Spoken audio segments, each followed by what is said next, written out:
41 men within the illustrious 109-year history of the Omega Psi Phi Fraternity Incorporated have been honored with the distinction of being named the Grand Basilei. They are exceptional leaders who represent the highest ideals of the cardinal principles of manhood, scholarship, perseverance, and uplift. Their bright flame for leading Omega was lit upon initiation when their home chapters recognized their exceptional leadership qualities. A fraternity meant more than what we understood it to mean at that point. That it was more than just high kicking, stomping, singing, having a good time, partying, hanging out, but there was business to take care of in Omega, and Omega owed a greater role to society than what I understood it going through the process, believe it or not. At that particular meeting, I got so engaged in the organization and learning things and talking to people.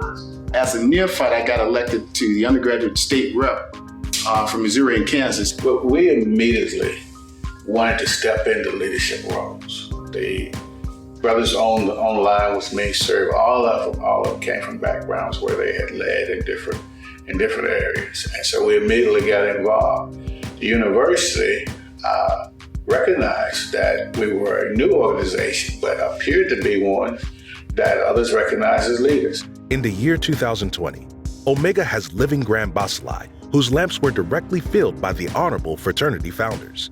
The greatest thrill of my Omega life occurred at that meeting. Not that I had won the office of second vice Grand Basilei, but the fact that after the election, brothers Love and Cooper came up to me. And both of them shook my hand and hugged me, and both said that they had voted for me. And I said to them, well, you're the cause that I won. Because had they not voted for me, I wouldn't have won by that one vote. And that was a great thrill. And Brother Love said to me that he knew I was going to do well. I had an experience as a young undergraduate, first of all, in meeting the founders, Brother Cooper and Brother Love.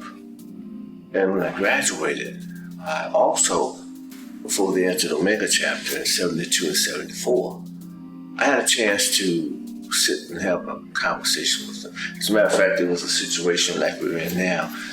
They were sitting, I was sitting on the floor. There was about 5 or 6 of us were sitting on the floor in front of them.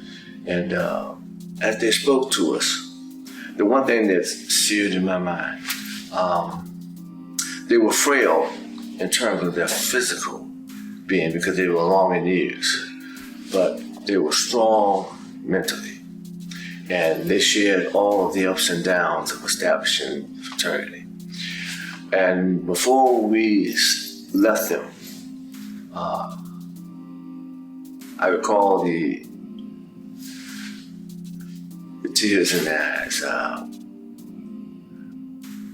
As we were about to leave, they said, "Young brothers, we gave birth to this fraternity. I want you to promise us you won't let it die." The brothers' participation in the civil rights movement deepened their love for Omega. I was originally on the board of the NAACP there in Ocala. And then I found 2 organizations, the Concerned Citizens of the Black Community and Black Students in Action. And they became the real action groups in Marion County. Marion County at that time was, of the 68 counties in Florida, it was the 14th largest county in Florida, and was one of the most segregated counties in the state of Florida. And so we moved to change some things.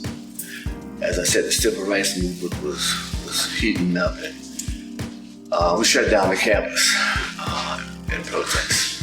And as we shut down the campus, and the reason we shut down the campus because due to the prejudicial nature of the area, what happened was 2 of our students died on the way to the hospital because at Southern University, both entrances had railroad tracks across.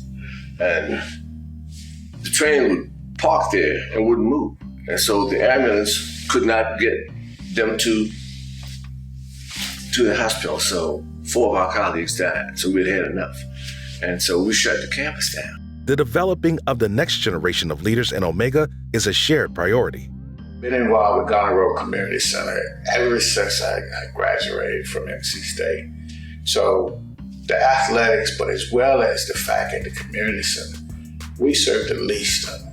We have a lot of outstanding kids who are from families that could go any place and do anything. But we also have some kids that wouldn't have those opportunities. And we see those kids come and graduate, get into college or go to the military and being successful and doing a lot of great things. Well, in 1992, I got into the field of counseling.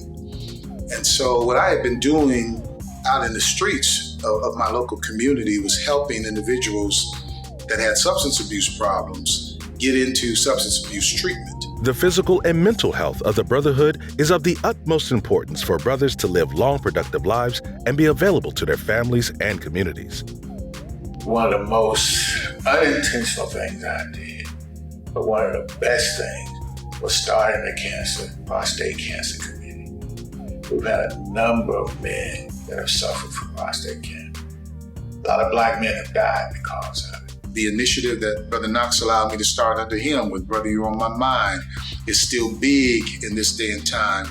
And that whole initiative is about reducing the stigma that's attached to mental illness and the stigma that's attached to going to get help when you've been diagnosed with a mental illness. And so we're trying to normalize that process for folks and take the shame and guilt about such away from them.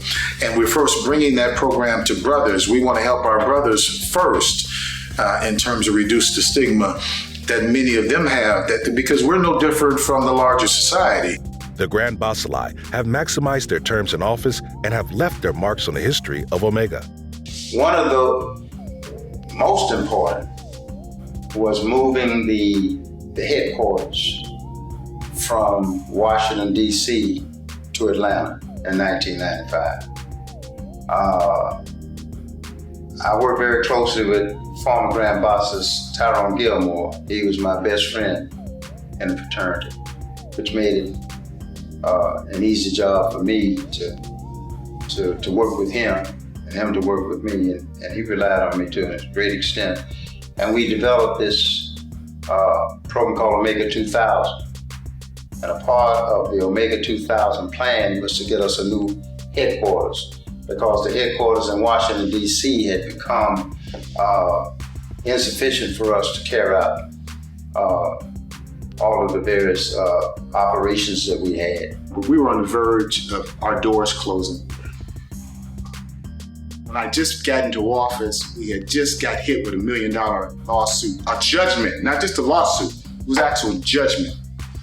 And the plaintiff's lawyer was moving to force the fraternity to liquidate.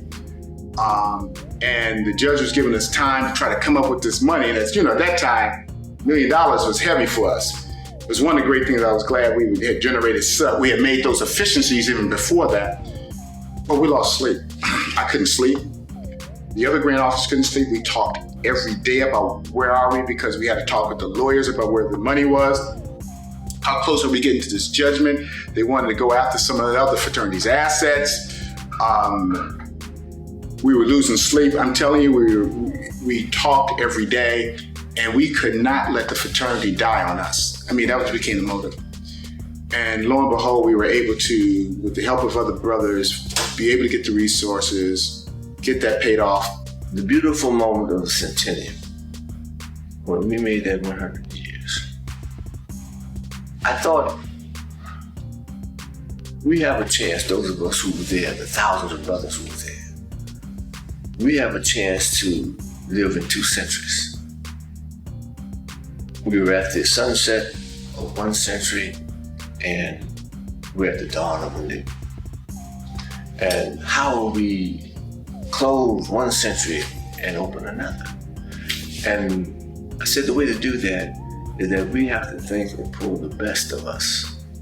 There's all the talents that the brothers had. What we did with the Smithsonian and being that wall member, I think that was important. But then also, I can think back to us coming together as one and going to Washington, D.C., having 500 brothers walk in dark suits, white shirt, purple tie, C-SPAN talking about who is that organization? and then them talking about Omega Psi Phi. I think the global expansion of our fraternity during this first year of me being in office, we've charted the first Divine Nine chapter ever in the country of China.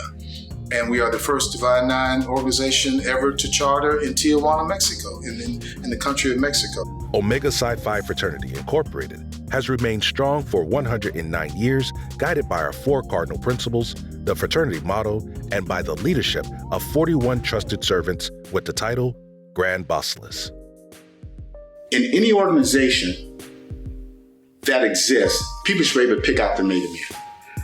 People should be able to pick out the mega man. We should be leaders in each and every one of those organizations. And we spread to so many organizations that our strength should carry through.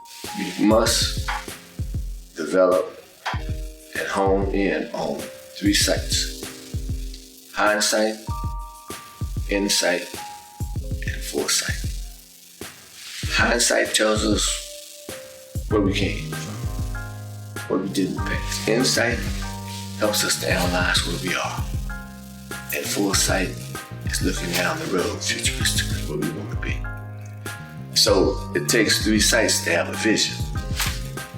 And those 3 sights, I would want the brothers to embrace, to use, in order that we would have a vision moving forward. And I think our founders would be very proud of us if we did that, because they passed the baton. They had the vision. They had the courage to move us forward. I want Omega known all across this country as an organization that is the best in terms of doing fatherhood initiatives, working with men, and also mentoring initiatives, working with our young Black men to become men. I think those are the cornerstones of what we're trying to do and what we're trying to do well. We want to improve the business practices of Omega Psi Phi. We believe we can be the premier organization